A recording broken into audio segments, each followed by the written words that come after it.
Step out of the vehicle! Slowly! Officer, there is no need for this. I am Professor James Thompson. I live in this house. I said on the ground! Now! The melody was complex, intricate, a late Coltrane piece that felt less like music and more like a mathematical equation resolving into pure emotion. For Professor James Thompson, it was the perfect accompaniment to a perfect Saturday afternoon. The sunlight, warm and golden, streamed through the windshield of his new Range Rover, a vehicle that represented not extravagance, but the quiet culmination of a lifetime dedicated to academia. He had just returned from campus, a 3-hour seminar on post-war political theory still buzzing in his mind, and was allowing himself this small ritual, 5 minutes of jazz to decompress before heading inside to the life he had meticulously built. The car's engine was off, the silence of the affluent, tree-lined street, broken only by the saxophone's soaring notes spilling from the world-class sound system. At 55, James had earned this peace. He was a tenured professor, the author of 3 seminal books, and a man who found deep satisfaction in the ordered world of ideas. His house, a handsome 2-story brick colonial set back from the road, was a testament to that order. He'd owned it for 2 decades, had raised his daughter within its walls, and knew every creak of its hardwood floors. The vehicle, a deep obsidian black that drank the afternoon light, was his one recent indulgence. A reward to himself after his last book had unexpectedly climbed the bestseller lists. He closed his eyes, letting a particularly complex saxophone run wash over him, a smile touching his lips. It was a moment of profound, uncomplicated contentment. That contentment shattered with the jarring rap of metal on glass. James's eyes snapped open. The music was still playing, but it was now a distant, irrelevant soundtrack to the figure standing just outside his driver's side window, a police officer, white, young, maybe late 20s, with a haircut so severe it looked like it had been drawn with a ruler. But it wasn't the uniform or the haircut that seized James's attention. It was the Glock 22 in the officer's hand, held in a 2-handed grip. The black circle of its muzzle pointed directly at his head. Another officer was positioned near the rear of the vehicle, his own weapon drawn, using the car's pillar for cover. The world, which a second ago had been filled with the warmth of jazz and sunlight, had shrunk to the terrifying aperture of that gun barrel. "Turn off the car," the officer yelled, his voice tight with an adrenaline James could almost taste. James's mind, trained to analyze, to deconstruct, struggled to process the input. The car is already off. His hands were resting in his lap, clearly visible. He made a slow, deliberate motion, a gesture of universal compliance, and pressed the power button for the audio system. Coltrane's saxophone was abruptly silenced. The sudden quiet was more jarring than the music had been. All he could hear now was the officer's strained breathing and the thundering of his own heart against his ribs. "Show me your hands! Let me see your hands now!" "My hands are in my lap, officer," James said, his voice a model of the calm he did not feel. His lecturing tone, honed over 30 years in front of classrooms, emerged instinctively. It was steady, measured, non-threatening. "They are in plain sight." The officer, whose name tag read D. Miller, seemed not to have heard. His eyes were wide, scanning the interior of the car, the leather seats, the polished wood trim, the stack of academic journals on the passenger side, as if searching for something that would make sense of the scene in front of him. But there was nothing. Just a middle-aged black man in a tweed jacket sitting in an expensive car in his own driveway. For Officer Miller, this equation did not compute, not. The disconnect between the man, the car, and the neighborhood had created a cognitive dissonance so severe that a drawn firearm seemed, to him, a logical response. "Step out of the vehicle! Slowly!" Miller commanded, his voice cracking slightly on the last word. "Keep your hands where I can see them." James Thompson. A man who could lecture for hours without notes on the socio-political implications of the Treaty of Versailles found himself at a complete loss. He was not a criminal, he was a scholar. This was not a high-crime area. It was a suburban enclave of academics, doctors, and lawyers. He had paid his taxes, mowed his lawn, and served on the local library board. Yet, here he was, staring down the barrel of a gun for the crime of listening to jazz in his own driveway. The absurdity of it was a physical weight, pressing the air from his lungs. He knew he had to comply. He knew that any deviation, any sudden movement, any argument could be his last. He took a slow, deep breath, unbuckled his seatbelt with an audible click, and prepared to step out of his car and into a nightmare that had been constructed entirely from someone else's prejudice. The call that had dispatched Officer Dean Miller and his partner, Officer Franklin, to this quiet suburban street had not mentioned a weapon. It had not reported a carjacking, a robbery, or a violent act of any kind. The call, logged at 2:17 p.m., was far more mundane and infinitely more insidious. The dispatcher's voice, filtered through the car's radio speaker a few minutes earlier, had been flat, professional, reciting the details from her screen. Reporting a suspicious vehicle, a black Range Rover, parked in the driveway at 421 Elm Street. Caller states a black male is sitting in the driver's seat, says the vehicle doesn't belong in the neighborhood and the subject looks out of place. To a more seasoned officer, the call would have raised a dozen red flags, none of them having to do with the man in the car. The vagueness of the complaint, the reliance on racial stereotypes, the lack of any actual criminal activity. It was the classic profile of a driving while black call. Displaced from the road to a private driveway, an experienced officer would have driven by, observed the situation, and likely moved on. Recognizing it as a non-event, a manifestation of a neighbor's bias rather than a genuine threat to public safety. But Officer Dean Miller, 32 years old and 5 years on the force, was not a seasoned officer. He was an officer who saw the world in stark, simple terms of good and bad, compliant and resistant, predator and prey. He had joined the force with a rigid sense of purpose, a belief that he was a thin blue line separating order from chaos.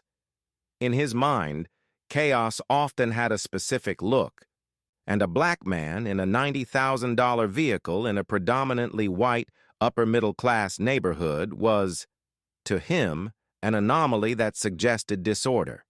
He didn't question the caller's premise. He adopted it. The caller's suspicion became his certainty. "Maybe it's a stolen vehicle," Miller had said to Franklin as they turned onto Elm Street, his knuckles white on the steering wheel. It wasn't a question. It was a theory taking root, a narrative he was already beginning to write. "Could be," Franklin had replied, a more cautious, less assuming man in his late 30s. "Or maybe the guy just bought a new car," Miller had grunted, a dismissive sound. The simpler explanation, the one that didn't involve a crime, held no interest for him. He preferred the one that allowed him to be decisive, to take action, to impose order on a situation he had already judged to be suspect. When they pulled up and saw the Range Rover, its glossy black paint gleaming in the sun, parked perfectly in the driveway of the well-kept brick house. Franklin saw a homeowner. Miller saw a suspect. His mind had already made the leap. The car had to be stolen. The man inside had to be dangerous. Every subsequent action was filtered through that lens of conviction. He didn't approach the driver's side window to ask a question. He approached it as if he were storming a fortified position. His weapon was out of its holster before his feet were firmly planted on the pavement. Franklin, obligated to follow his partner's lead, drew his own weapon, his movements more reluctant, his posture communicating a discomfort Miller either didn't see or chose to ignore. Miller was the senior officer on the scene, and he was running the show. His reality was the only one that mattered. Now, as James Thompson stood outside the vehicle, his hands held high in a gesture of surrender, Miller's eyes darted around, looking for confirmation of his theory. He saw the tweed jacket, the leather briefcase on the passenger seat, the calm, intelligent face of the man in front of him. None of it fit his narrative. The dissonance made him more aggressive, not less. It was as if this man's refusal to look like a car thief was a personal affront, a form of non-compliance. "On the ground now!" Miller shouted, the command sharp and loud in the afternoon quiet. "Officer, there is no need for this," James said, his voice remaining level, a professor trying to reason with an unruly student. "I am Professor James Thompson. I live in this house. This is my car." The statement hung in the air, a simple declaration of fact. But to Miller, it sounded like a lie, a clever attempt to deceive him. A professor? This man? In this car? The pieces didn't fit the puzzle he had constructed in his mind. He refused to even consider the possibility that his initial assumption, the entire premise of this high-risk stop, was completely and utterly wrong. Admitting that would mean admitting he had drawn his weapon on an innocent man in his own driveway because of a racist 911 call. Admitting that was unthinkable. So, he doubled down. "I said, on the ground," he repeated, taking a step forward, his gun still trained on James's chest. "Don't make me tell you again." From the corner of his eye, James saw a curtain twitch in the window of the house across the street, his neighbor, the caller. A wave of profound weariness washed over him, a fatigue that went bone deep. He was not just fighting the flawed certainty of one police officer, he was fighting the ingrained prejudice of a community he had called home for 2 decades, slowly, deliberately, so as not to spook the nervous man with the gun. James Thompson began to lower himself to the ground, his knees protesting as they met the perfectly manicured grass of his own front lawn. The grass was cool and slightly damp against James's cheek. The smell of freshly cut sod, usually a source of simple pleasure, was now tainted with the metallic scent of adrenaline and the bitter taste of degradation. He lay face down, his tweed jacket bunching uncomfortably around his shoulders, his hands stretched out above his head. He could hear the heavy tread of Officer Miller's boots on the flagstone walkway, each step a drum beat marking the progression of this surreal nightmare. He kept his eyes focused on a single, perfectly formed dandelion a few inches from his face, a small spot of defiant yellow in a world that had suddenly gone gray. "Put your hands behind your back," Miller commanded, his voice now directly above him. James complied, moving slowly, methodically. He felt a knee press hard into the small of his back, pinning him to the earth. It wasn't a brutal application of force, but it was firm, proprietary, the unmistakable weight of someone asserting total dominance. Then came the cold, metallic rasp of the handcuffs, followed by the sharp, definitive clicks as they were ratcheted tight around his wrists. The steel was cold against his skin, a shocking, intimate violation. In his 55 years, James had never once been in handcuffs. He had lectured on the concept of state power, on the social contract, on the delicate balance between liberty and security. Now, that power was a physical reality, grinding into his bones, stripping him of his dignity on his own front lawn. Officer Franklin, who had been silent until now, finally spoke, his voice carrying a note of unease. "Dean, let's just run his ID. Maybe we should take it easy here." "He's not being compliant," Miller shot back, his voice low and defensive. He was breathing heavily now, the initial rush of the confrontation giving way to the need to justify it. He had a man in handcuffs. Now he needed a crime to attach to them. He refused to get on the ground initially. He was talking, Dean. He was explaining who he was. Franklin countered, his voice betraying his growing concern. The guy's a professor. For Christ's sake, look at him. James remained silent. His cheek pressed to the grass. He would not argue. He would not plead. He knew that in this moment. His greatest strength was his composure. Miller's case, whatever he imagined it to be, was built on a foundation of James being a threat. The more dignified, the more professor-like he remained, the more absurd the officer's actions became. He was playing a long game now, his mind already shifting from the immediate shock to the inevitable aftermath. Miller pulled James to his feet with a rough tug on his cuffed hands, forcing a pained grunt from the professor.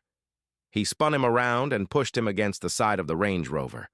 The warm metal of the vehicle, a stark contrast to the cold steel on his wrists. "What's your name?" Miller demanded, his face just inches from James's. "I have already told you," James said, his voice still remarkably steady. "My name is Dr. James Thompson. I am a professor of political science at the university. I have lived in that house for 22 years. My wallet, with my driver's license and my faculty identification, is in the inside pocket of my jacket." He watched as Miller's eyes flickered with a brief moment of uncertainty. The man's speech was too precise, his credentials too specific. This wasn't the rambling denial of a cornered criminal. It was the clear, factual statement of an academic. But Miller had gone too far down this road to turn back now. His ego was as much in play as his authority.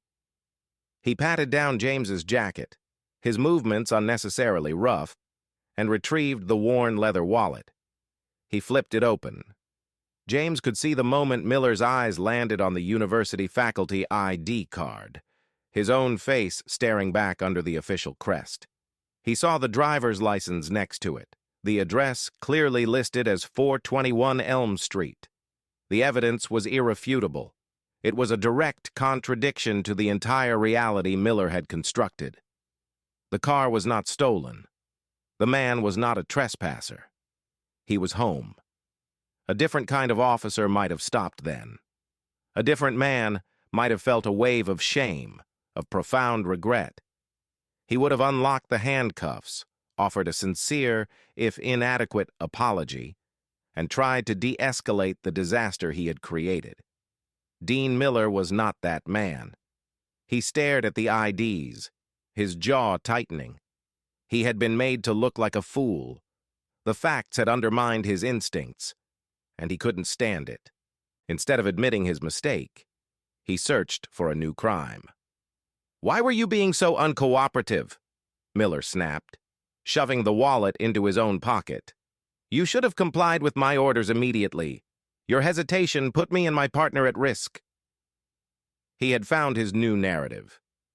The initial suspicion might have been wrong, but the man's reaction to it was the new justification. It was no longer about a stolen car. It was now about resisting arrest or obstructing an officer.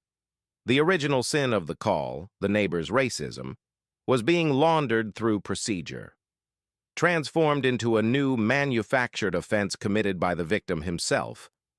James felt a deep, chilling understanding of how the machinery of injustice worked. It was self-perpetuating, creating its own fuel as it moved forward. The truth no longer mattered. The only thing that mattered was the officer's need to be right. "You're under arrest," Miller said, the words feeling practiced, inevitable. "For what?" James asked. The question not a challenge, but a genuine inquiry into the fiction being written. Miller's grip tightened on his arm. "Obstruction of justice." He started marching James toward his patrol car, a public spectacle for the twitching curtains and concerned faces now appearing on neighboring porches. The humiliation was complete. It wasn't just the handcuffs or the false accusation. It was being paraded like a criminal in the place he felt safest, His home turned into a stage for a drama he had never auditioned for. The back of the patrol car was a cage of hard plastic and thick plexiglass. The air was stale, smelling faintly of disinfectant and despair. James sat on the unyielding bench, his cuffed hands resting awkwardly in his lap, the metal digging into his wrists with every bump and turn of the car. Officer Miller drove, his silence a tense, defensive wall. Officer Franklin sat in the passenger seat, his gaze fixed on the road ahead, but James could see his reflection in the rearview mirror, a man deeply troubled, his face a mask of conflicted loyalty and regret. He said nothing, but his silence was a different kind from Miller's. It was the silence of a witness who knew he should have intervened and didn't. James used the 12-minute drive to the central precinct to perform a mental triage. The initial shock, the hot surge of adrenaline and indignation, was beginning to recede, replaced by a cold, analytical clarity.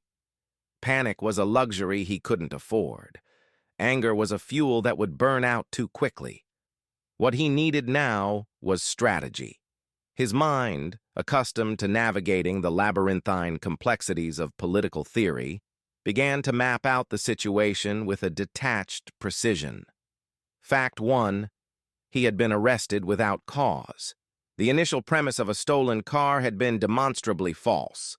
Fact 2, the arresting officer, Miller, had manufactured a new charge, obstruction, to justify the arrest after the fact.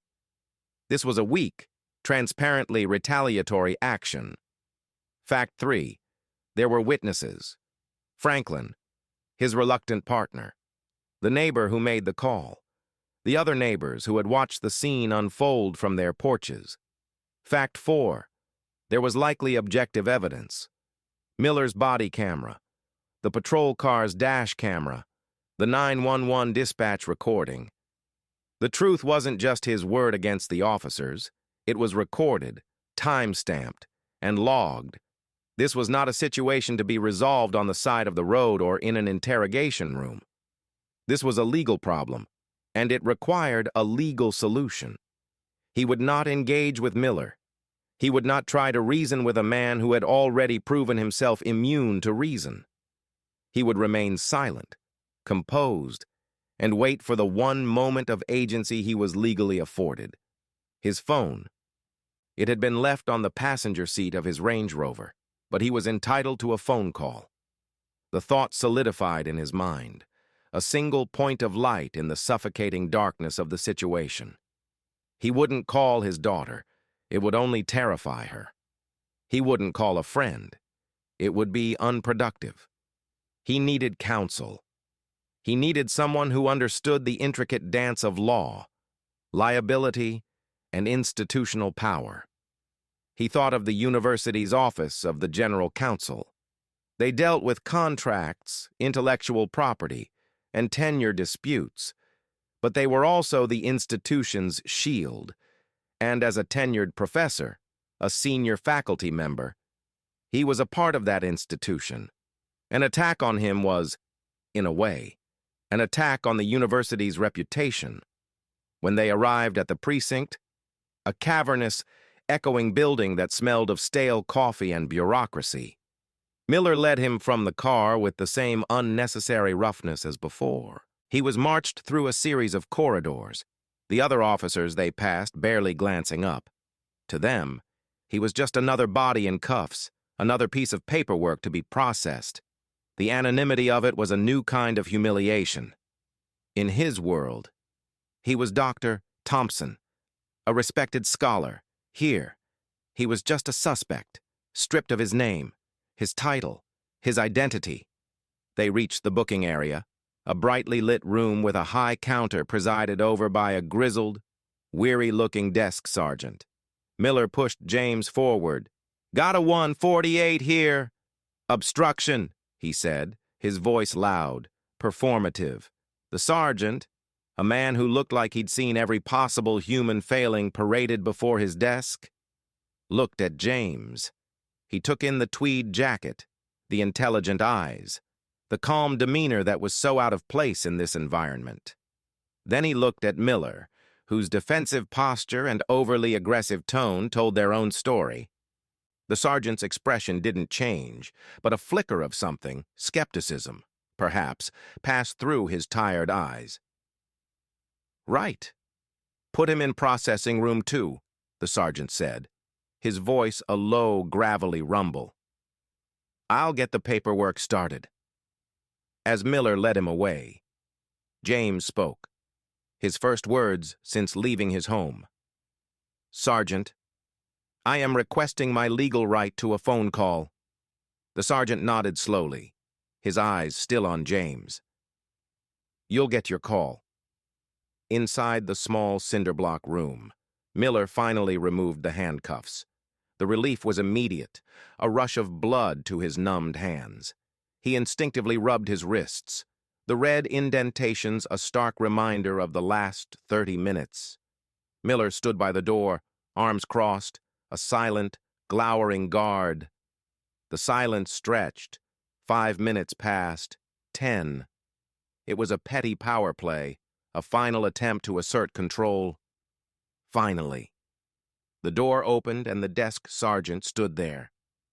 "Phone's on the wall. You get one call," he said, his tone flat. He looked past James to Miller. "I need your preliminary report. Miller, now!" He was pulling Miller out of the room, giving James a modicum of privacy. James walked to the stainless steel phone mounted on the wall. He picked up the heavy receiver and dialed a number he knew by heart, the direct line for the university's legal department. He prayed someone was still there on a Saturday afternoon. It rang twice. A crisp, professional voice answered. "General Counsel, this is Clara Hayes." "Clara," James said. A wave of relief washing over him. He knew Hayes. She was the sharpest mind in the office, a formidable litigator who had come to the university after a decade as a prosecutor. "This is James Thompson. I'm in a bit of trouble. I've been arrested." There was a pause on the other end, but no shock. Just the sound of a pen clicking, of a legal mind instantly shifting into gear. "James, where are you? Tell me everything." Sergeant Frank Russo had been a cop for 30 years, the last 15 of which he'd spent as the booking sergeant on the day shift. In that time, he had developed a finely tuned instinct for when a situation was, as he liked to put it, off. And the arrest of Professor James Thompson was ringing every alarm bell in his head. It wasn't just the man's expensive clothes or articulate speech, though those were unusual. It was his stillness. Most people who came through booking were either belligerent, terrified, or intoxicated. This man was none of those things. He was observant, composed, and possessed an aura of quiet authority that even handcuffs couldn't completely extinguish. Russo had seen Officer Miller's type before. 2. Young, zealous officers who saw every interaction as a battle for dominance. They often confused compliance with respect and questions with resistance. They generated a disproportionate number of citizen complaints and internal affairs investigations. Miller's report, when it finally landed on Russo's desk, was a masterpiece of defensive writing. It was filled with jargon like "subject displayed furtive movements" and "refused to comply with lawful orders." But it was thin on specifics. The narrative was clear. Miller had felt threatened and had responded accordingly. The problem, as Russo saw it, was that the threat seemed entirely subjective, a product of Miller's perception rather than the professor's actions. He looked up from the report as James Thompson was escorted back from the processing room. "All right, Professor, empty your pockets into the tray. Belt, watch, shoelaces." It was a rote speech he'd given 10,000 times. James complied without a word, placing his wallet, keys, and a handkerchief into the gray plastic tray. He then removed his leather belt and the simple, elegant watch from his wrist, a retirement gift from the university's Board of Trustees. Each item was a small piece of his identity, now being cataloged as evidence in a crime that hadn't occurred. The booking officer, a younger man named Peterson, began the tedious process of inventorying the items. It was when Peterson picked up the wallet that the situation shifted. He pulled out the faculty ID, looked at the picture, then at James, then back at the picture. He turned to Russo, a confused look on his face. "Sarge, this is Professor Thompson. Like, the Professor Thompson." Russo raised an eyebrow. "What are you talking about? Peterson? My wife took his class last year. American Foreign Policy since 1945. She said he's the best professor at the whole university. A real genius," Peterson explained, a note of awe in his voice. "She's got his books."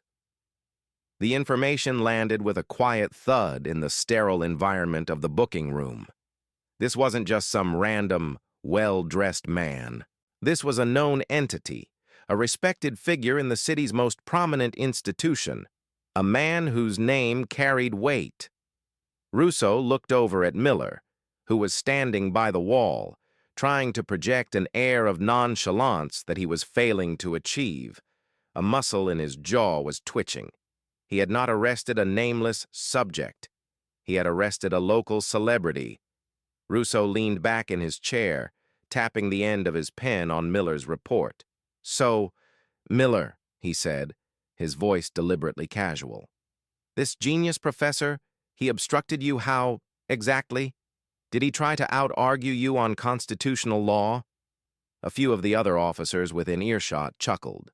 Miller's face flushed a dark, angry red. "He failed to follow my commands. Sergeant, he created a safety issue." "Right, a safety issue," Russo repeated, his tone laced with a sarcasm he no longer bothered to hide. "In his own driveway, while sitting in his own car?" He gestured toward the personal effects tray. "His license says he lives at the address of the call. The car is registered to him, so the initial complaint was baseless. What happened after that?"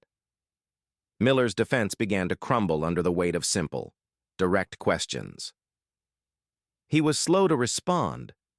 I perceived his hesitation as a threat." "You perceived it," Russo mused. He pushed the report back across the counter toward Miller. "Your perception is going to need a lot more detail. A lot more. Because right now, this report reads like you arrested a man for thinking too slowly."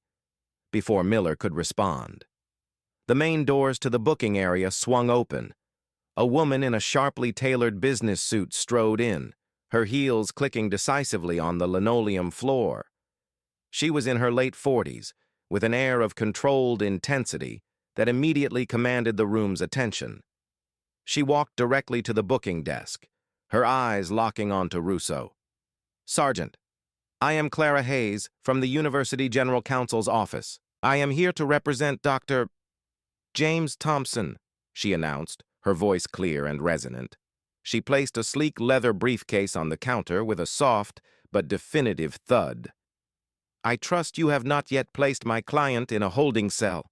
Russo looked from the formidable attorney to Professor Thompson, who gave a slight, almost imperceptible nod. Then he looked at Officer Miller, who suddenly seemed much younger and completely out of his depth. The situation had just escalated exponentially. This was no longer a simple, questionable arrest that might result in a citizen complaint. This was now a legal battle with a powerful city institution, and it was going to be fought by one of the sharpest lawyers in town. "He's being processed, ma'am," Russo said, his tone shifting from skeptical to cautiously formal. "Good," Clara replied, her gaze sweeping over to Miller for the first time. It was a brief, dismissive glance, but it carried the weight of a thorough and brutal cross-examination to come. "Then I'd like you to stop. Immediately. You are currently holding a distinguished faculty member against his will, based on what I can only assume is a complete and utter fabrication. I need to see the arresting officer's report, and I need a private room to confer with my client. Now." The power dynamic in the room had been completely upended. Officer Miller, who had held absolute authority on Elm Street, was now just a minor player in a drama that was far bigger than he was. The professor he had pulled from a car and forced to the ground was now the client of a high-powered attorney, a man whose rights were about to be defended with institutional force. Sergeant Russo let out a slow sigh and picked up his phone. He had a feeling his captain, and probably the city's attorneys, would need to know about this. The paperwork for this arrest was about to become a mountain. The conference room Clara Hayes was given was small, windowless, and smelled of stale air, but it was private. She sat opposite James at a small metal table, her briefcase open, a yellow legal pad and a pen placed neatly in front of her. She had said nothing until the door was closed, simply observing him, her sharp eyes taking in his rumpled jacket, the red marks on his wrists, and the unshakable composure that seemed to infuriate men like Dean Miller. "Are you injured, James?" she asked, her first question not about the law, but about his well-being. "Only my dignity," he replied, a wry, weary smile touching his lips. "And that, I suspect, is the point." Clara nodded, a grim understanding passing between them. "It often is. Now, walk me through it. From the very beginning. Don't editorialize, don't interpret, just give me the facts as they happened. What you saw, what you heard, what was said, what was done. For the next 20 minutes, James recounted the events with the precision of a scholar. He described the Coltrane piece he was listening to, the sudden appearance of the officers, the drawn weapons, the commands. He repeated, verbatim, his exchanges with Officer Miller. He described being forced to the ground, the feel of the handcuffs, the search, Miller's reaction to his identification, and the final, baseless charge of obstruction. He was an excellent witness. His memory was sharp, his narrative clear, his demeanor credible. Clara listened without interruption, her pen flying across the legal pad, capturing key phrases, timelines, and names. She was building a case in her mind, brick by evidentiary brick, the lack of probable cause for the initial stop, the unnecessary escalation of force, the demonstrably false nature of the stolen vehicle suspicion, the retaliatory charge of obstruction after the officer was proven wrong, the presence of a second officer, Franklin, as a witness. It was, from a legal standpoint, a near-perfect wrongful arrest scenario. "The neighbor who called," she said, looking up from her notes. "Do you know who it was?" James hesitated, then nodded. "I have my suspicions. Mark and Brenda Shelton, across the street. They've lived there for about 5 years. Always a bit distant. Brenda was peering through the curtains when Miller was arresting me." "Good," Clara said, making a note. "A witness to your humiliation who also happens to be the likely instigator. That's a powerful narrative for a jury." She paused, her expression hardening. "They took you from your home, James. They put you in handcuffs in front of your neighbors for no reason other than the color of your skin and the quality of your car. This isn't just an unlawful arrest. This is a violation of your civil rights under the 4th and 14th Amendments. This is a Section 1983 lawsuit waiting to happen." The legal terminology was familiar to James. He had taught the amendments, lectured on the very civil rights statutes she was citing. To hear them applied to his own life was a jarring, out-of-body experience. "What happens now?" he asked. "Now, I get you out of here," she said with absolute confidence. "The obstruction charge is ludicrous. It won't survive the night. They have no grounds to hold you. I'm going to speak with the watch commander and the district attorney on call. They will either release you unconditionally and drop the charge, or I will start making calls that will make their weekend very, very unpleasant."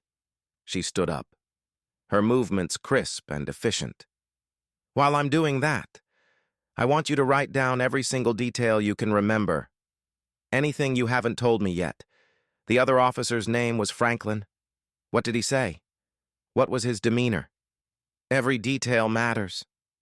She left the room, leaving James with the legal pad and a renewed sense of agency. He began to write, his thoughts flowing clearly. He detailed Officer Franklin's reluctance, his attempts to de-escalate. He wrote about Sergeant Russo's visible skepticism at the booking desk. He described the expressions on his neighbors' faces as he was led to the patrol car. He was no longer just a victim of the state. He was building the case against it. Outside, Clara Hayes moved through the police precinct with the focused energy of a predator. She found the watch commander, a lieutenant named Peterson, and laid out her terms in a calm, unyielding tone. She explained who her client was and the utter lack of merit in the charges against him. She made it clear that the university was fully behind Professor Thompson and that she was authorized to use all necessary resources to defend him. "Lieutenant," she said, her voice dropping to a confidential but firm level, "you and I both know what this is.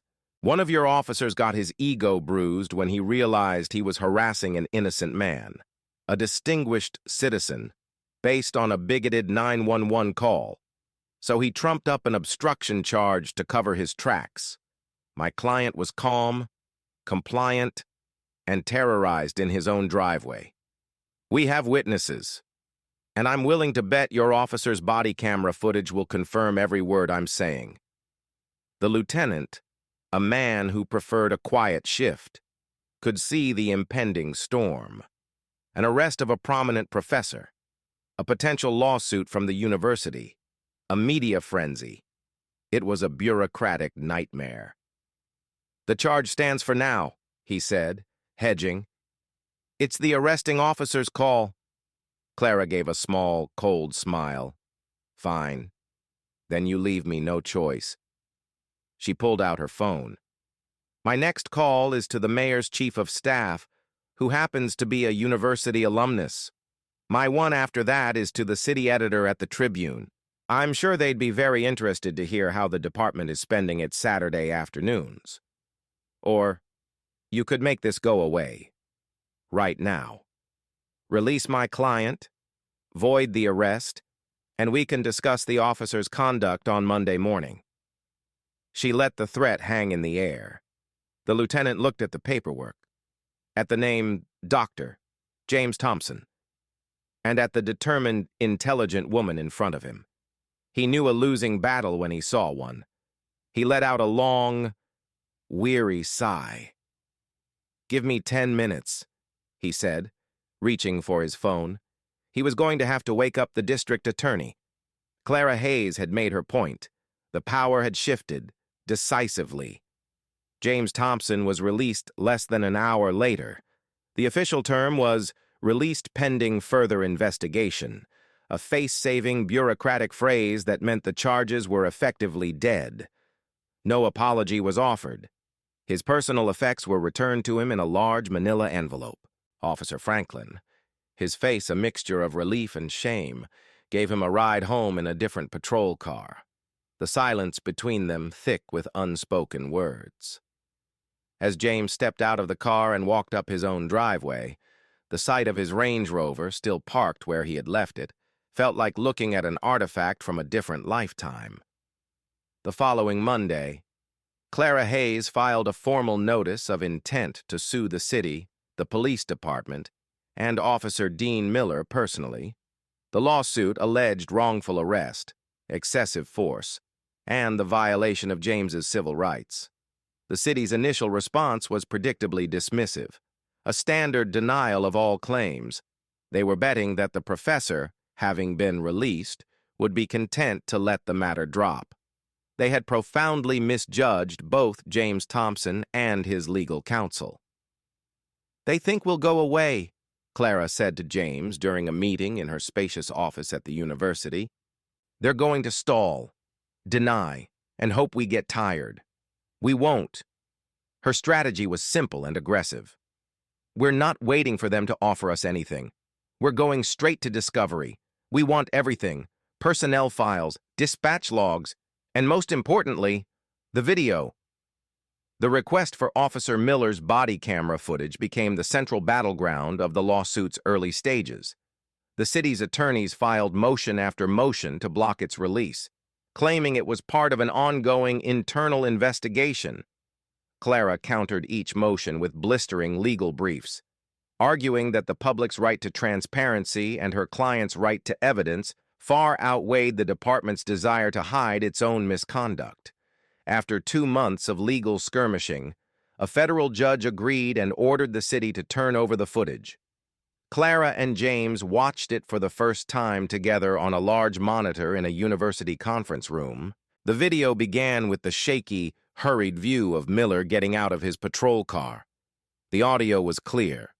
They could hear his heavy breathing, the jangle of his gear, and his initial, aggressive words to his partner. Then, the camera's unblinking eye turned toward the Range Rover. It was more damning than they could have hoped. The camera captured the scene exactly as James remembered it, but with a chilling, objective finality. It showed James sitting peacefully, listening to music. It showed Miller approaching with his gun already drawn, shouting commands at a man who was doing nothing wrong. It recorded James's calm, rational voice explaining the situation, a stark contrast to Miller's escalating, adrenalized shouts. Every one of James's statements, "My hands are in my lap. I am Professor James Thompson. I live in this house," was captured in clear, crisp audio. The most crucial moment came after James was on the ground. The camera angle, looking down from Miller's chest, showed him retrieving the wallet. It then panned down to show a close-up of the wallet in Miller's hand. The university ID and the driver's license were perfectly legible. The video recorded Miller staring at the proof that his entire premise was wrong for a full 7 seconds. The silence on the tape was profound. Then, the camera lifted, and they heard Miller's voice, no longer shouting, but tight with anger and frustration, launch into the new accusation about non-compliance. The footage exposed the lie. It wasn't just James's word against the officers. It was the officer's own camera, his own unblinking digital witness, that proved he had manufactured the obstruction charge only after he knew, with absolute certainty, that James was innocent of any other crime. The video showed, without ambiguity, that the arrest was not a mistake made in the heat of the moment. It was a deliberate choice made to cover up that mistake. "This is it," Clara said, her voice quiet but filled with a cold fury. "This is the whole case. He knew.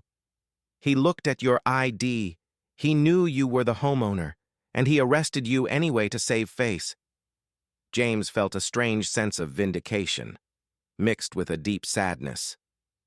Seeing his own humiliation from the perspective of his accuser was a profoundly disturbing experience. He watched himself being forced to the ground, handcuffed, and treated like a dangerous animal. The camera didn't capture his fear or his indignation, only the physical reality of the event. It was a sterile, brutal depiction of an abuse of power. "He never once asked my name until he was demanding it from me," James observed. "He never asked, 'Sir, is this your vehicle?' He never sought information. He only ever gave commands."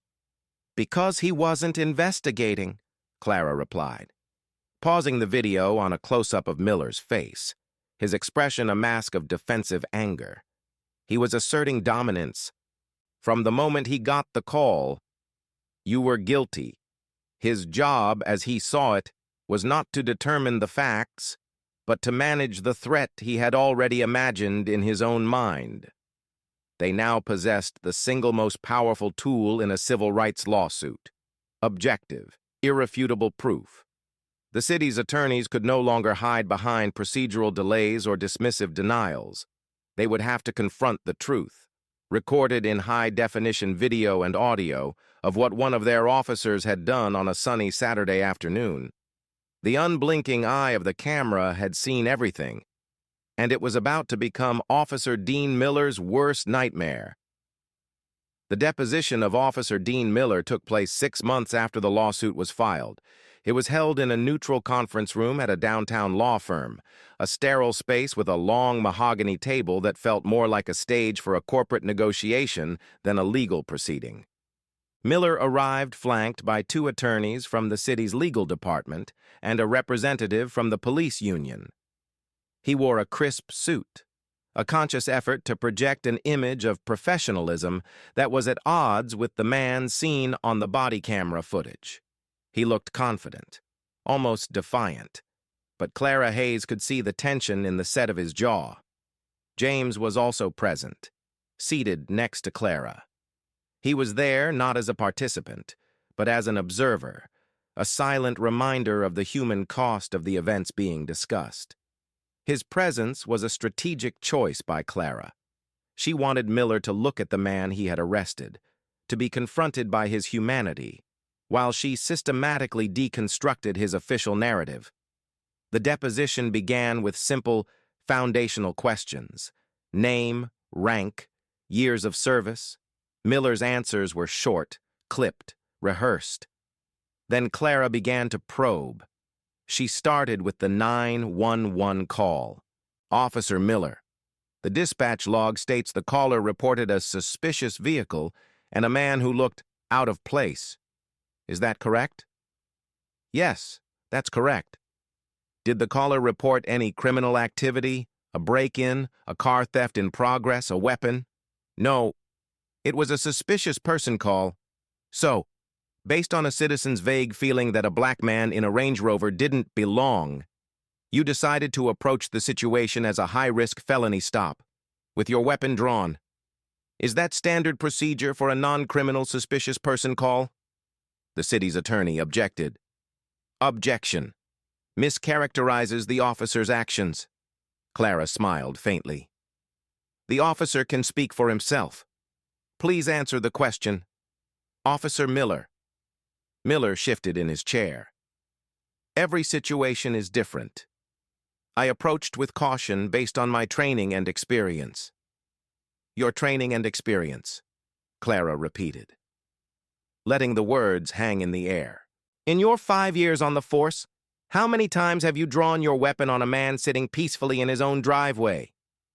Objection, the city attorney snapped. Argumentative. I'll rephrase, Clara said smoothly, her eyes never leaving Miller's. Officer, when you approached the vehicle, what specific threat did Professor Thompson present that justified drawing your firearm? Miller's rehearsed confidence began to fray. He was in a vehicle that was inconsistent with the neighborhood. I suspected it might be stolen. You suspected, Clara said, but you had no evidence. The car wasn't reported stolen, was it? Not at that time. No. So, you drew a lethal weapon on a man based on a suspicion, which was itself based on a racist assumption from a 911 caller. Is that a fair summary? I was ensuring officer safety, Miller mumbled, his gaze dropping to the table. Clara moved on, her questioning methodical, relentless. She had the body camera footage queued up on a laptop. She played the first clip, Miller approaching the car. Officer, in this video, we hear Professor Thompson state clearly, "My hands are in my lap." Did you hear him say that? Yes. But you continued to shout, "Show me your hands." Why? It's a standard command. I need to be in control of the situation. Even when the subject is already complying? The deposition continued like this for 4 grueling hours. Clara used the video as a scalpel, isolating every decision Miller made and forcing him to justify it. She made him watch the moment he forced James to the ground. She made him listen to James calmly stating his name and address. Then came the critical moment. She played the clip of him looking at James's identification, She paused the frame, the image of the faculty ID and driver's license filling the screen. Officer Miller, at this moment, you are looking at two pieces of identification. One is a driver's license with the address 421 Elm Street, the very house you are standing in front of. The other is a faculty ID for Professor James Thompson. At this precise moment, did you still believe the car was stolen? Miller was silent. The room was tense. His attorneys could do nothing. They couldn't answer for him. Please answer the question, officer. At that point, I understood he was likely the homeowner, Miller said, the admission seemingly costing him a great deal. So you knew he was innocent? Clara pressed. You knew the initial suspicion was wrong. You knew this man had committed no crime. And yet, what was the very next thing you did? She didn't need him to answer. She let the silence stretch, then played the final segment of the video. The footage showed Miller putting the wallet away, and then, after a pregnant pause, arresting James for obstruction. The contrast between the knowledge he'd just admitted to having and the action he took was devastating. You arrested an innocent man, a man you knew to be innocent, because he didn't comply with your commands fast enough while you were pointing a gun at him for no reason. Is that what happened? Officer Miller? Miller's composure finally broke. He was disrespectful. He was arguing with me. You weren't there. You don't know what it's like. It was the emotional confession Clara had been waiting for. It had never been about a stolen car or officer safety. It was about ego. It was about a perceived lack of deference. He had arrested James Thompson not for obstructing justice, but for injuring his pride. James sat perfectly still, his expression unreadable, but inside, he felt a profound sense of sorrow. He was watching a young man dismantle his own career, his own life, because he was fundamentally incapable of admitting he had made a terrible mistake. The deposition was no longer about establishing facts. The video had already done that. It was about exposing the flawed human reasoning, the deep-seated bias and insecurity that had led to this moment. And in that, Clara Hayes had succeeded beyond all doubt. The city's case had just evaporated under the hot lights of that conference room, the day after Officer Miller's disastrous deposition. Clara Hayes received a call. It was from the lead attorney for the city, a senior litigator named Marcus Thorne. His tone, previously dismissive and adversarial, was now conspicuously conciliatory. Clara, he began, dispensing with the usual formalities. I've had a chance to review the deposition transcript.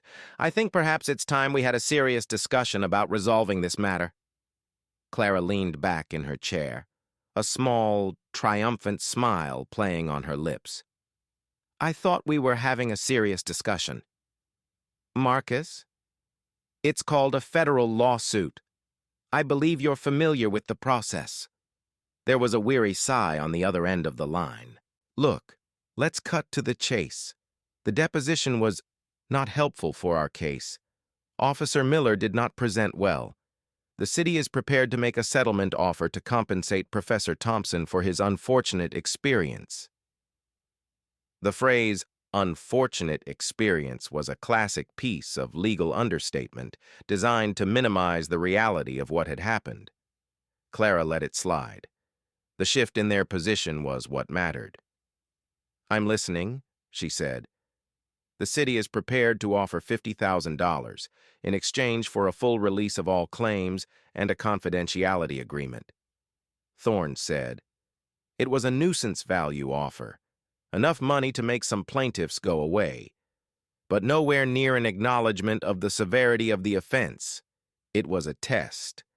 They wanted to see if James's goal was a quick payday. Clara's response was immediate and unequivocal. Marcus, if you ever make an offer that insulting to me or my client again, this conversation will be our last until we are in front of a jury. We are not interested in go-away money. We are interested in justice. The offer is rejected. She hung up the phone. James, who was in her office for the conversation, nodded his approval. $50,000 and a gag order, he said with a humorless laugh. They want to pay for my silence. They still don't understand. Oh, they understand, Clara corrected him. They understand they have a massive liability. That offer isn't about justice. It's about fiscal responsibility. It's a calculation. They're weighing the cost of a small settlement now against the risk of a much larger jury verdict later. They're just starting the bidding low. She was right. 2 weeks later. Thorne called again. The offer was now $150,000. The confidentiality clause remained. We reject the offer, Marcus, Clara said calmly. Clara, that's a very generous offer. It's more than most of these cases settle for. This isn't most cases, she retorted. Most cases don't have a tenured university professor with an impeccable reputation as the plaintiff. Most cases don't have video evidence of an officer admitting he knew his suspect was innocent before arresting him anyway. And most cases don't have a plaintiff who is more interested in institutional reform than in cash. It was this last point that the city's attorneys seemed unable to grasp. Their entire framework was built around mitigating financial damage. They used money to solve problems, but James Thompson's objective was different. They are not addressing the core issue, James explained to Clara after the second offer was rejected. The money is irrelevant. What is to stop Officer Miller, or another officer just like him, from doing this to someone else tomorrow? A settlement that leaves the underlying disease untreated is not a victory. It's a bandage on a cancer. He wanted more than compensation. He wanted consequences for Miller. He wanted mandatory changes to the police department's training protocols. He wanted a new system for flagging and investigating racially biased 911 calls. He wanted systemic change. Clara conveyed these demands to the city. The response was telling. They were far more resistant to the idea of policy changes than they were to increasing the financial offer. Changing policy was an admission of systemic failure, not just the misconduct of a single bad apple. It set a precedent. It was harder to control and had far-reaching implications. Thorne called a third time. $300,000. Clara, that's a huge number. We can't go any higher on the money. Is the policy reform on the table? Clara asked. We can agree to a review of current training procedures. Not a review, Clara interrupted. A complete overhaul, overseen by an independent third party. And we want specific changes to how your dispatchers handle calls that are based on racial suspicion rather than criminal action. And we want to know what disciplinary action will be taken against Officer Miller. There was a long silence on the other end of the line. The city was being forced to confront the reality that this was not a problem they could simply write a check to solve. Professor Thompson was not just a plaintiff. He was a reformer. He was using the leverage of his personal injustice to demand a fundamental change in how the city policed its citizens. This was no longer a simple negotiation over a dollar amount. It was a battle for the soul of the police department. I'll have to take that back to the city council, Thorne said, his voice strained. They're not going to like it. They don't have to like it, Marcus, Clara said, her voice like ice. They just have to compare it to the alternative, having the body camera footage played on a loop on the evening news while a jury of their citizens decides what a professor's dignity is worth. The calculation of consequence had changed. The city was beginning to realize that the price of silence was manageable, but the cost of public truth would be astronomical. The negotiations dragged on for another month. The city council met in a series of closed-door sessions, the city's attorneys presenting them with their stark options. On one side was the settlement demand from Professor Thompson and Clara Hayes, a significant financial payout coupled with sweeping, non-negotiable policy reforms. On the other side was the near certainty of a public, deeply embarrassing trial that they were almost guaranteed to lose. likely resulting in a jury verdict that would dwarf the settlement amount and bring national media scrutiny. The body camera footage was the deciding factor. In one of the closed sessions, the council members watched the video in its entirety. They saw the unprovoked aggression, the professor's calm dignity, and the damning 7-second pause when Officer Miller stared at the identification that proved his entire operation was a sham.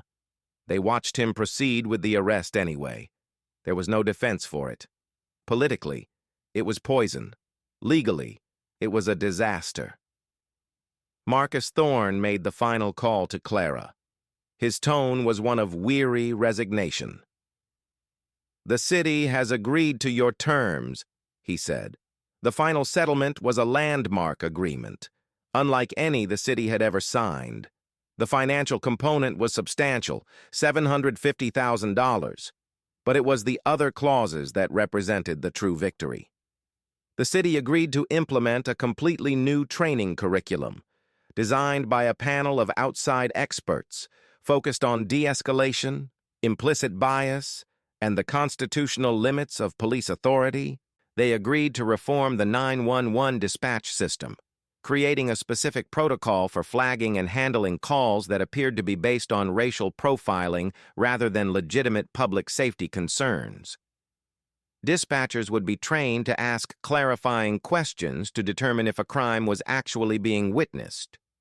Most significantly for James, the city agreed to substantive disciplinary action. Officer Dean Miller's employment was terminated, effective immediately. The internal affairs investigation, which had been languishing for months, was concluded with a finding of conduct unbecoming an officer, violation of civil rights, and falsifying a report to justify the obstruction charge. His career in law enforcement was over. Officer Franklin, for his failure to intervene, received a formal reprimand and was required to undergo remedial training. But he kept his job, a tacit acknowledgement of his visible discomfort and minor attempts to de-escalate. The settlement was made public. There was no confidentiality clause. James and Clara had insisted on it. They wanted the agreement to serve as a public record, a testament to what had happened, and a blueprint for future change. The story, as Clara had predicted, was picked up by the local news and then by national outlets. Professor James Thompson became, for a brief time, a symbol of quiet, dignified resistance against police overreach. He gave a single, carefully worded statement to the press. "This was never about money," he said, standing on the steps of his lawyer's office, the picture of academic composure. "It was about a simple, fundamental principle that no citizen should be treated as a suspect in their own driveway because of the color of their skin. The reforms in this settlement are a crucial first step toward ensuring that the rights and dignity of every person in this city are respected by those who are sworn to protect them. My hope is that my experience can serve as a catalyst for positive, lasting change." He took no further questions. He did not want to become a permanent media figure. He wanted to return to his life, to his classroom, to his books. He used a significant portion of the settlement money to establish a new scholarship at the university for underprivileged students wishing to study law and political science. Turning his personal pain into a public good, the effects of the settlement rippled through the city. The police department, under a cloud of public distrust, began the painful and public process of implementing the mandated reforms. The new training was met with predictable grumbling from some veteran officers, but the message from the top was clear: change was not optional. The dismissal of Dean Miller sent a shockwave through the ranks. It was a clear signal that the old ways of doing business, of covering for mistakes with manufactured charges, would no longer be tolerated. For James, life slowly returned to normal, but it was a new normal. He was the same man, but he was seen differently, by his students, with a new level of respect. by his colleagues, with a sense of awe, and by his neighbors, with a mixture of shame and newfound deference. Mark and Brenda Shelton, the neighbors who had made the call, sent him a stilted, lawyer-vetted letter of apology, which he read and then discarded without comment. He did not need their apology. He had gotten something far more valuable, justice, not perfect, restorative justice, but the messy, imperfect, institutional kind that was the best the system could offer. He had forced the machinery of the state to look at its own reflection, and for a brief, crucial moment, it had recoiled in shame and agreed to change. 4 years passed. The world moved on, as it always does.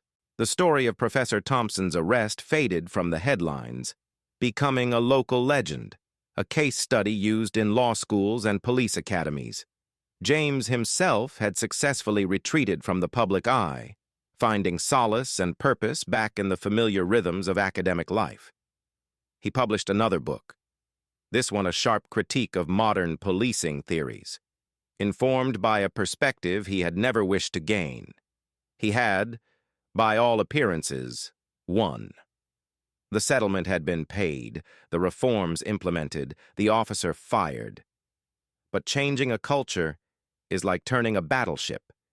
It happens slowly, ponderously, and with immense resistance. The mandated reforms within the city's police department were real, but their effects were not uniform. While new recruits were trained under the Thompson protocols, a significant portion of the veteran force remained skeptical, resentful of what they saw as civilian interference in their work. The early warning system, designed to flag officers with multiple complaints, was often circumvented by supervisors loyal to the old ways. The deep-seated culture of us versus them had been damaged, but not destroyed. The city, lulled into a false sense of security by the high-profile settlement, had failed to maintain the pressure.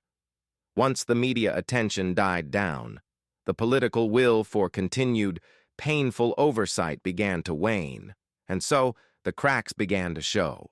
It started with a controversial police shooting of an unarmed teenager in a part of town far from James's leafy suburb. The official narrative from the department was one of a justified shooting, of a suspect reaching for his waistband. But cell phone video from a bystander told a different story, showing the boy with his hands in the air. Protests erupted, lasting for weeks. The anger and mistrust in the community reignited. 6 months later, a newspaper investigation revealed that the department had been systematically misclassifying assault cases to artificially lower the city's violent crime rate. The scandal reached the mayor's office, leading to a vote of no confidence in the police chief, a department veteran who had been promoted to heal the divisions after the Thompson incident. His promises of reform now rang hollow. Then came the final blow. A federal audit of the department's evidence room uncovered years of mismanagement, with missing drugs, cash, and even weapons. It was a picture of a department rotting from the inside, its leadership either incompetent or complicit, the public's trust, which had been fragile to begin with, completely shattered. The police chief, facing multiple investigations and a furious city council, tendered his resignation. The city was now adrift. It was a community deeply fractured along lines of race, class, and ideology, with the police department at the epicenter of the earthquake. The relationship between the citizens and the police was not just strained, it was broken. There was a pervasive sense of betrayal, a feeling that the promises of reform made 4 years ago had been little more than empty words designed to quell a temporary crisis. The morale within the police department itself was at an all-time low. Good officers felt unfairly tarnished by the actions of the corrupt, while others clung defensively to the systems that were now failing so spectacularly. The city council was in a panic. They needed a new police chief, but the old solutions would no longer work. Promoting another insider from the department's command staff would be seen as a continuation of the failed status quo. Bringing in a chief from another city's department felt like swapping one set of problems for another.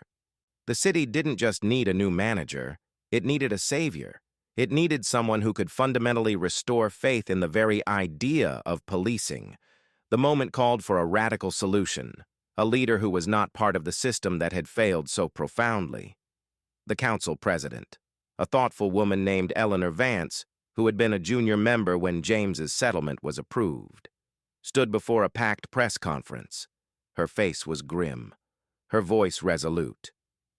"Our city is at a crossroads," she declared. "We cannot heal these divisions by doing the same thing and expecting a different result. Therefore, we are announcing a national search for a new chief of police. But this search will be different. We will be looking outside the traditional pool of candidates. We are seeking a leader, a reformer, a person of unimpeachable integrity and intellect, who can look at our challenges with fresh eyes.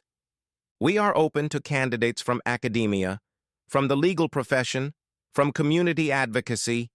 We need to rebuild trust from the ground up, and we believe that requires a leader who is, first and foremost, a trusted member of the community they wish to serve."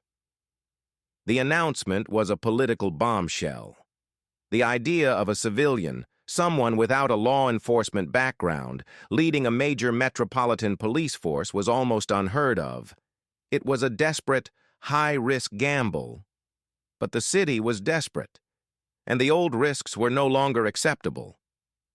In his university office, surrounded by books and quiet contemplation, James Thompson watched the press conference on his computer, a strange, unsettling feeling stirring within him.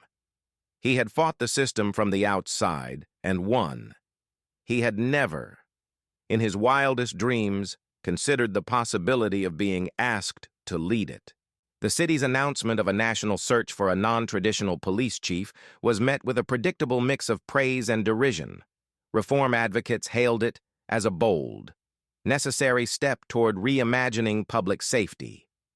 The police union and law enforcement traditionalists decried it as a dangerous, naive experiment that would put a civilian with no street experience in charge of sworn officers, risking lives and public order. The debate raged on cable news and in the opinion pages of the local paper. The city, it seemed, was determined to see it through. A civilian-led search committee was formed, co-chaired by Council President Eleanor Vance and a respected retired federal judge. It included community leaders, business owners, and, in a concession to the union, a single retired police captain. Their mandate was to find a candidate who could bridge the chasm of trust that had opened between the community and the police. James Thompson initially dismissed the idea of applying. It was preposterous. He was a scholar, a theorist. His world was the lecture hall, the library, the quiet rigor of academic debate. The world of policing was one of budgets, union negotiations, violent crime, and split-second decisions. The two could not be more different. He had no desire to trade his tweed jacket for a uniform, his leather-bound books for policy binders. But the idea, once planted, refused to be uprooted. It was watered by a steady stream of calls and emails from colleagues, former students, and even strangers. They all said the same thing. You have to apply. You are the only one who can do this. You have the moral authority no one else possesses. The most persuasive voice was Clara Hayes. She came to his office and closed the door, her expression serious. They're right. You know, she said, getting straight to the point. Clara, it's absurd, James argued. I don't know how to be a police officer. I wouldn't know the first thing about commanding a department. You're wrong, she countered, her tone sharp. You wouldn't be commanding a SWAT raid. You would be commanding a culture. You would be setting a new direction. You hire smart people with tactical experience to handle the day-to-day operations. A good deputy chief, experienced captains. Your job isn't to be a cop. Your job is to be a leader. And you are one of the most formidable leaders I know." She leaned forward, her intensity filling the small office. "James, look at what you've already done. You took on this department and forced it to change. You understood its structural flaws better than anyone. You have unimpeachable integrity. You have the respect of the academic and legal communities. And you have the one thing no other candidate will ever have, the lived experience of having your rights violated by this very department. You don't just have theories about the problems, you have scars. Who better to heal the wound than the man who was wounded?" Her words struck a chord deep within him. He had spent his entire professional life studying the structures of power, analyzing how institutions succeed and fail. He had always been the observer, the critic on the sidelines. Now, he was being offered a chance to step into the arena, to put his theories into practice on a scale that could affect thousands of lives. It was a terrifying, daunting prospect. It was also, he had to admit, a compelling one. Was it not the ultimate test of his life's work? To take the reins of a flawed institution and try to bend it toward justice? With a deep sense of trepidation, he submitted his application. It was an unconventional resume for a police chief, a PhD in political science, a list of academic publications, visiting fellowships at Oxford and Cambridge. But it was also the resume of the man who had stared down the department and won. The search committee was intrigued. They granted him an interview. James walked into the room not as a supplicant asking for a job, but as a professor prepared to lead a seminar. He didn't talk about arrest tactics or crime statistics. He talked about the social contract. He talked about procedural justice, the idea that the fairness of the process is as important as the outcome. He talked about the philosophical foundations of policing by consent, where the police draw their authority not from the threat of force, but from the trust of the public they serve. He laid out a clear, intellectual framework for rebuilding the department. It would be based on 3 pillars: accountability, transparency, and service. Every officer would be retrained to see themselves not as warriors fighting a war on crime, but as guardians of the community. Every use of force would be rigorously reviewed. Every citizen complaint would be investigated with the presumption of legitimacy. The department's data on arrests, stops, complaints would be made public in an accessible online dashboard. The committee was mesmerized. The other candidates, mostly police chiefs from other cities, had offered variations on the same theme: more community policing, better technology, tougher enforcement. They were offering incremental changes. James Thompson was offering a revolution of ideas. He was proposing to change not just what the police did, but how they thought. When the interview was over, and James had left the room, a long silence fell over the committee. The retired judge was the first to speak. "Well," he said, a slow smile spreading across his face, "I believe we have found our chief."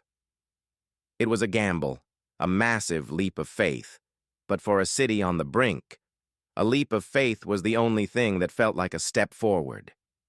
The city council's vote to appoint Dr. James Thompson as the new chief of police was not unanimous, but it was decisive. The final tally was 7-2. The 2 dissenting votes came from council members closely aligned with the police union, who argued passionately that appointing a man with no law enforcement experience was an insult to every sworn officer and a grave danger to the city. But the majority, led by Eleanor Vance, held firm. They argued that the danger of maintaining the status quo was far greater. They were making a deliberate choice to prioritize rebuilding trust over maintaining tradition. The public reaction was a firestorm. The appointment was the lead story on every news channel, the banner headline in every paper. James's face was suddenly everywhere. He was hailed as a visionary reformer by some and condemned as a radical, anti-police academic by others. The police union issued a blistering statement, calling the appointment a slap in the face and warning of mass resignations. Protests and counter-protests were organized outside City Hall. James had wanted to return to a life of quiet scholarship. Instead, he had become the most controversial figure in the city. He spent the weeks leading up to his swearing in a self-imposed period of intense study. He knew his greatest vulnerability was his lack of practical experience. He met with criminologists, retired police chiefs known for their progressive views, and experts in police administration. He devoured books on organizational change, public sector management, and police procedure.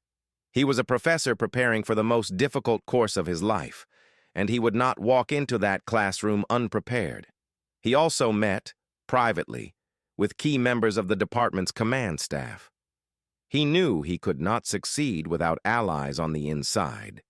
He needed to find the captains and lieutenants who were also frustrated with the old ways, who believed in the possibility of a better department.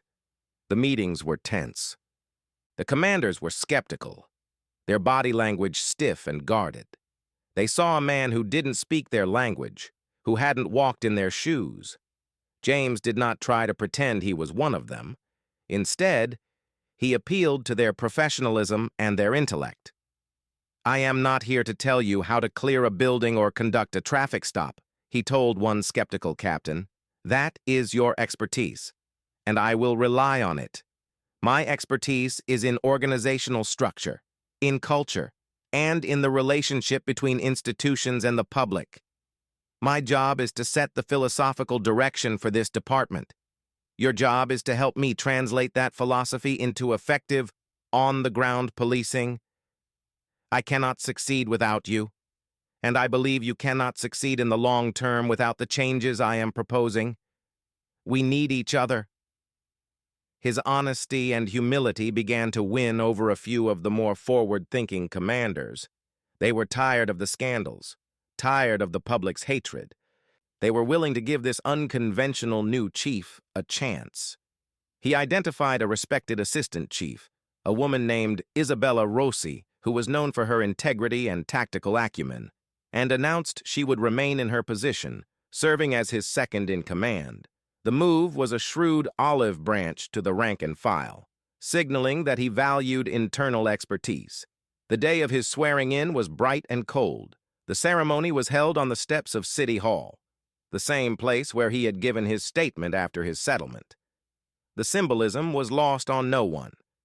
He stood before the assembled crowd, politicians, community leaders, a phalanx of uniformed officers whose expressions ranged from neutral to openly hostile, and placed his hand on a Bible held by his daughter, now a young lawyer herself. He took the oath of office, his voice steady and clear, promising to uphold the Constitution he had spent his life studying. In his inaugural address, he did not dwell on his personal history with the department. He spoke of the future. He spoke of a new chapter, one based not on fear and division, but on mutual respect and shared responsibility. "The badge you wear is not a symbol of power," he said, speaking directly to the officers before him. "It is a symbol of public trust. It is a trust that has been broken, not by all of you, but by a system that has, at times, valued loyalty over integrity and authority over accountability. Our mission, starting today, is to rebuild that trust. We will do it by being more transparent, more just, and more dedicated to the service of every single person in this city, without exception. We will become a department that our citizens can be proud of, and that you can be proud to be a part of. The work will be hard, it will be uncomfortable, but it is the most important work we can possibly do." As the speech ended, the applause from the civilians was enthusiastic. From the uniformed officers, it was sparse and hesitant. He had not won them over yet. He knew that. The real work began now, not in a speech on the steps of City Hall, but in the corridors and roll calls of the department he now commanded. He turned from the podium, shook the mayor's hand, and walked into the police headquarters, no longer a victim or a plaintiff, but the chief. The scholar had ascended to command. The chief of police's office was a large, imposing space on the top floor of the headquarters building. It had dark wood paneling, a massive desk, and a panoramic window that offered a sweeping view of the city skyline. It was a room designed to project power and authority. James Thompson walked in, set his briefcase down, and went straight to the window. He looked out over the city he was now charged with protecting. The view felt different from up here. It was no longer an abstract collection of neighborhoods. It was a vast, complex ecosystem of human lives, a responsibility that settled on his shoulders with a palpable weight. His first day was a whirlwind of structured back-to-back meetings. He met with Assistant Chief Rossi and the command staff to review the department's current state. He met with the head of the police union, a pugnacious man who made it clear, in no uncertain terms, that he would fight any change that he felt compromised his officers' rights or safety. He met with the city's budget director to understand the fiscal realities he was inheriting.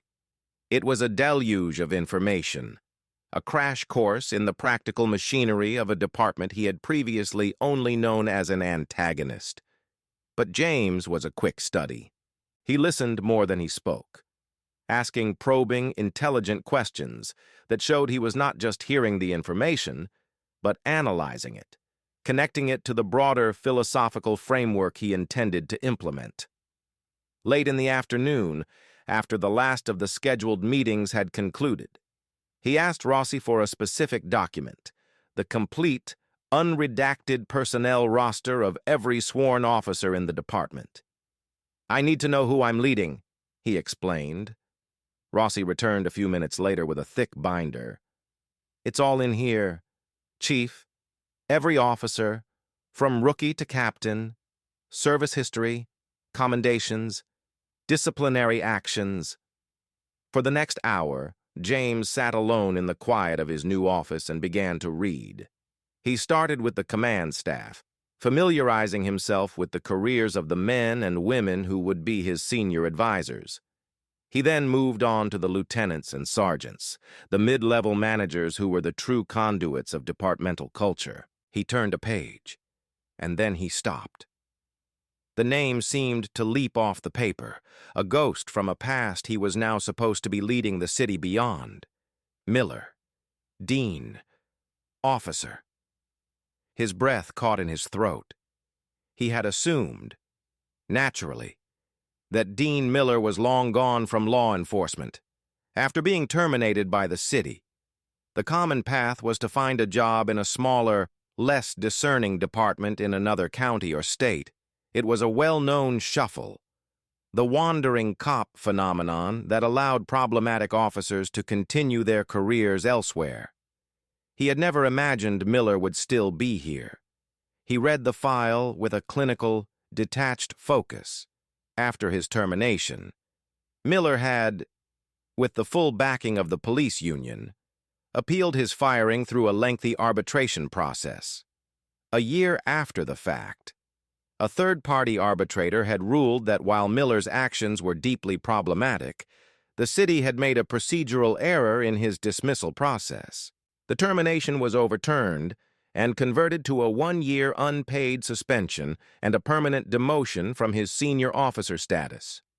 He had been reinstated to the force nearly 2 years ago. The file noted he had completed the department's mandated remedial training, the very training that had been a cornerstone of James's settlement. He was currently assigned to patrol in a quiet, low-crime precinct on the far side of the city, a classic rubber gun squad assignment meant to keep him out of trouble. His recent performance reviews were unremarkable. He did his job, took no risks, and generated no complaints. He was a man hiding in the vast bureaucracy of the organization. James leaned back in his leather chair, the binder resting in his lap. The irony was so thick it was almost suffocating. The man who had pulled him from his car, who had put him in handcuffs and falsely arrested him, was now his employee. Officer Dean Miller, who had seen his authority as absolute, now served at the pleasure of the man he had once humiliated. Karma, a concept James had always found to be more literary than literal, had just delivered a masterpiece of poetic justice. He felt a complex swirl of emotions. There was no sense of triumph, no desire for revenge. Instead, there was a profound sense of the awesome, almost terrifying responsibility of his new position. What he did now, how he handled this situation, would be a powerful test of his leadership. It would send a message to the entire department. He could have Miller fired, likely for good this time. He could have him transferred to the most miserable desk job imaginable. The power to crush the man's career was now, unequivocally, in his hands. He closed the binder. His decision, when it came, was not about Dean Miller at all. It was about the kind of chief he intended to be. Revenge was the tool of the petty tyrant. Justice, true institutional justice, was about building a better system, not settling old scores. He would not have Miller fired. He would not have him reassigned. He would leave him where he was.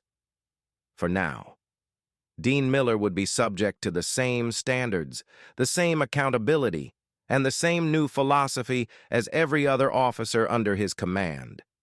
He would be given the chance to serve within the new framework James was building. And he would have to salute and report to the man he had once deemed out of place, the truest form of accountability. James realized was not termination. It was being forced to live and work within the world remade by your own past transgressions. A week into his tenure, Chief James Thompson called his first all-hands command staff meeting. Every officer with the rank of captain and above was summoned to the main conference room at headquarters. It was a room full of department veterans, men and women who had spent decades in uniform. The mood was tense, skeptical. They were there to take the measure of their new, unconventional leader.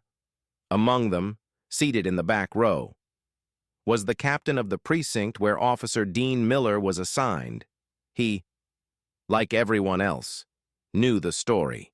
The entire department knew. The fact that the new chief had once been arrested by one of their own was a piece of institutional lore, an awkward, uncomfortable truth that hung in the air. James entered the room not in uniform. He had made the decision to wear a simple, dark suit for his daily duties, another break with tradition, but in his familiar academic attire. He carried no notes, no binder, only a coffee mug. He stood at the head of the long table, his presence calm and centered. "Good morning," he began, his voice filling the quiet room. "Thank you for being here. I know there is a great deal of uncertainty and apprehension about my appointment. Many of you are likely wondering what a man like me, a professor, can possibly know about your jobs. The simple answer is, I don't. Not in the way you do. I haven't walked a beat. I haven't chased a suspect, and I haven't had to make a split-second decision with someone's life on the line. I have a profound respect for the difficulty and the danger of the work you do." He paused, letting his words sink in, making eye contact with several of the commanders around the table.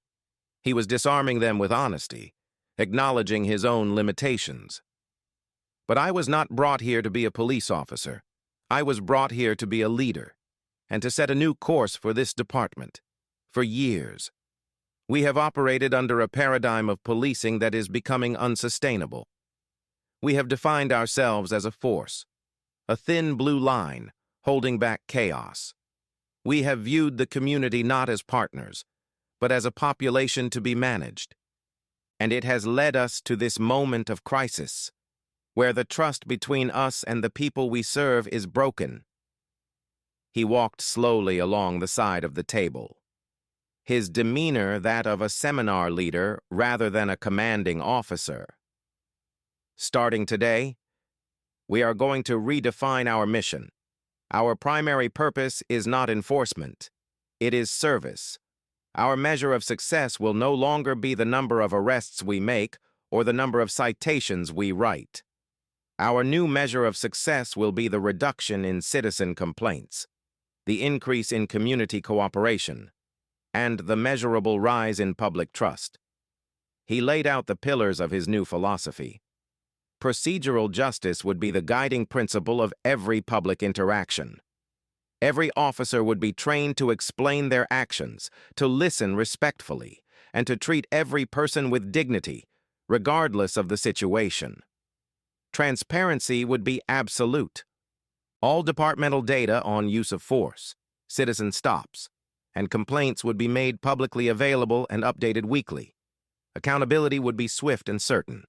The internal affairs system would be overhauled, with more civilian oversight, to ensure that misconduct was not ignored or explained away. Some of you will see these changes as a threat, he said, his voice firm. You will see them as tying your hands, as siding with the criminals over the cops. I see it differently. I see it as professionalizing our department to the highest possible standard. I see it as giving you, our officers, the tools and the support you need to do your job safely and constitutionally, so you never find yourself in a position where a bad decision can ruin a citizen's life and your own career. It was at this moment that he seemed to look directly at the captain from Miller's precinct. The reference was subtle, unspoken, but everyone in the room understood it.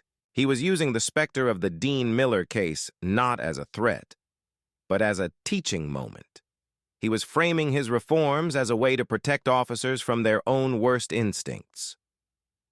The next day, the new directives began to circulate through the department.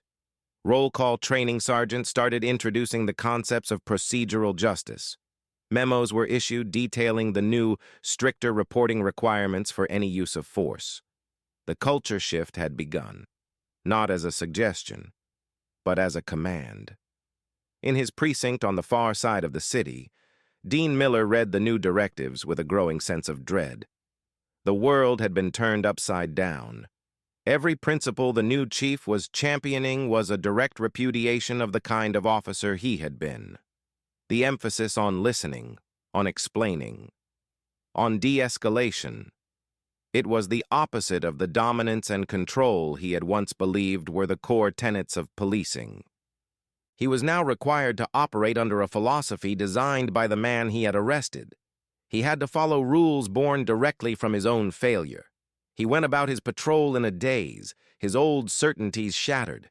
He was a ghost in his own department, a living relic of an era that was being deliberately and systematically dismantled by the one man who had every right to do so.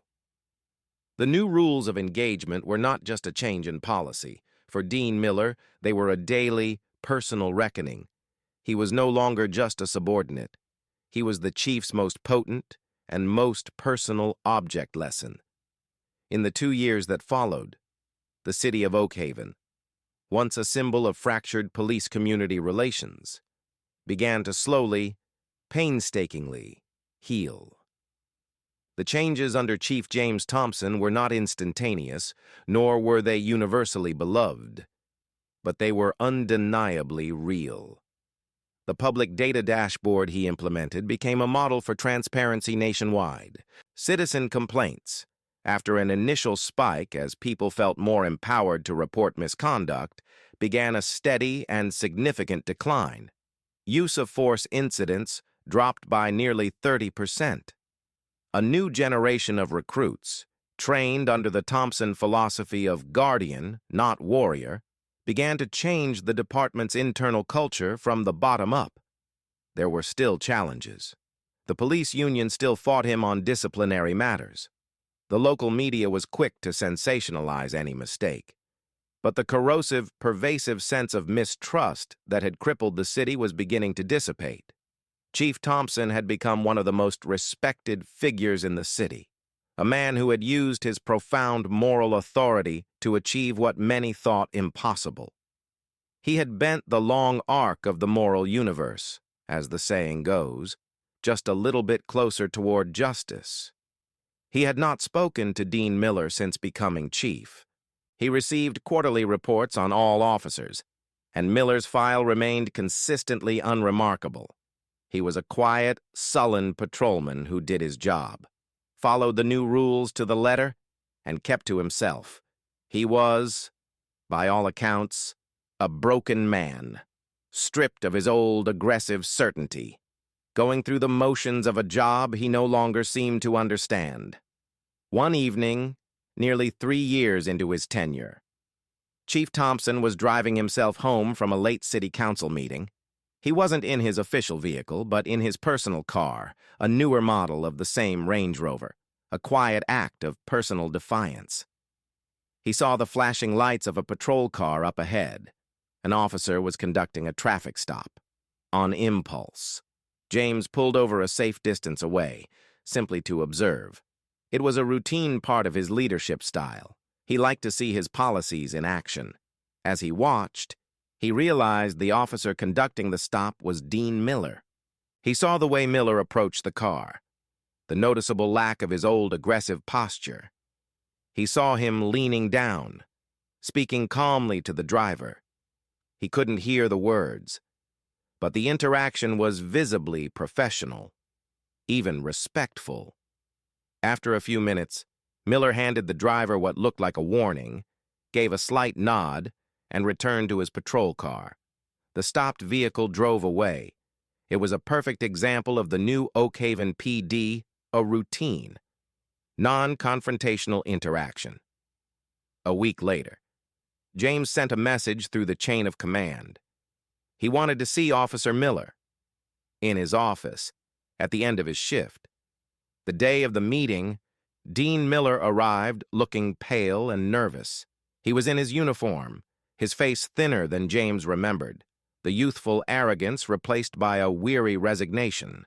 He stood before the chief's massive desk, his posture rigid, his eyes fixed on a point on the wall just over James's shoulder. "Officer Miller," James began, his voice calm, devoid of any animosity. "Please, have a seat." Miller sat stiffly on the edge of the chair. The power dynamic was so completely inverted from their last encounter that the silence in the room felt heavy, electric. "I'm not here to relitigate the past." "Officer," James said, breaking the silence, "what happened 5 years ago is a matter of public record. It changed my life, and it changed yours. It also, in a strange way, led both of us to this room." Miller said nothing. His hands clenched into fists in his lap. "I've reviewed your file," James continued. "Your performance since your reinstatement has been adequate. You follow the rules. You generate no complaints. But I see no commendations, no initiative. You are doing the bare minimum required to keep your job. My question for you is simple. Why are you still here? Why are you still a police officer?" The question seemed to pierce through Miller's defensive shell. His eyes finally met James's, and for the first time, James saw not a monster, but a profoundly lost man. I don't know how to be anything else," Miller said, his voice barely a whisper. "It's the only thing I ever wanted to be." "The man who arrested me that day," James said, leaning forward, his voice low and intense. "He wanted to be a police officer because he craved authority, because he enjoyed the power to command compliance. Is that still the man you want to be? Or can you be the man I saw last week, the one who treated a citizen with decency during a routine traffic stop?" Miller looked down, shamefaced. "That was you?" James nodded. "I am trying to build a department of guardians, officer, men and women who understand that their power comes not from their gun and their badge, but from the trust of the people they serve. I believe people can change. I believe they can learn from their mistakes. The reason I have not fired you is because I believe you are my greatest test case.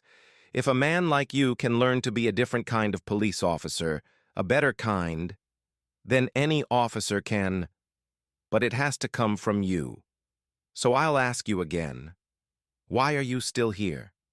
A long silence filled the room. When Miller finally looked up, His eyes were wet. "Because," he said, his voice cracking with an emotion held back for years, "I need to prove, to myself, that I can be better than the man I was that day." James Thompson leaned back in his chair. It was the answer he had been waiting for. It was not an apology, but something more valuable, a confession of purpose. The arc of justice was indeed long. And sometimes, it didn't just bend toward a better system, it bent toward the redemption of a single, broken soul. The work was not finished. But in that moment, in the quiet of his office, the chief of police felt a profound sense of hope. The situation that unfolded on Elm Street 5 years prior was a perfect storm of systemic bias and individual failure. At its root was a prejudiced 911 call, a citizen weaponizing the police against a neighbor based on nothing more than racism. That initial spark, however, would have fizzled out had it not landed in the hands of an officer like Dean Miller. Miller's psychology was defined by a need for control and a cognitive framework that saw the world in rigid, binary terms. His insecurity meant he interpreted any deviation from immediate, absolute compliance as a direct challenge to his authority. He wasn't assessing a situation. He was managing a perceived threat that his own biases had created. The professor, the nice car, the affluent neighborhood, it was a combination of factors that did not compute, and rather than question his own assumptions, he chose to force reality to fit his narrative through aggression. Had James Thompson reacted differently, had he met Miller's aggression with his own anger, the outcome could have been tragic.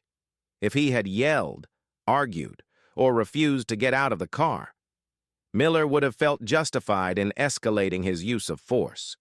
That footage would have looked messier, more ambiguous, and Miller's subsequent lies about a combative suspect would have been harder to disprove. James's greatest defense was his unwavering, almost superhuman composure.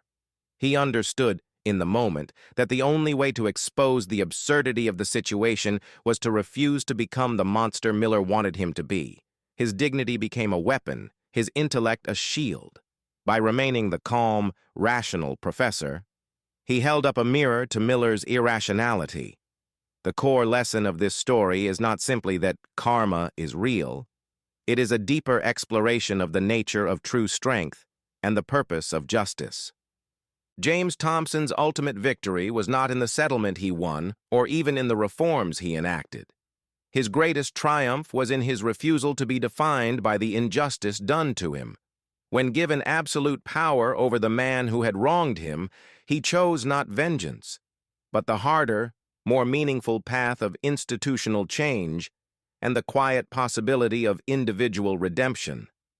He demonstrated that the ultimate purpose of justice is not to punish the past, but to build a better, more equitable future. It is a reminder that the most powerful response to hate is not more hate, but a relentless, strategic, and dignified pursuit of reason and reform. What do you think is the most difficult part about trying to change an ingrained culture like the one in a police department? Have you ever witnessed a situation where someone's calm response completely de-escalated a tense conflict? Share your thoughts in the comments below.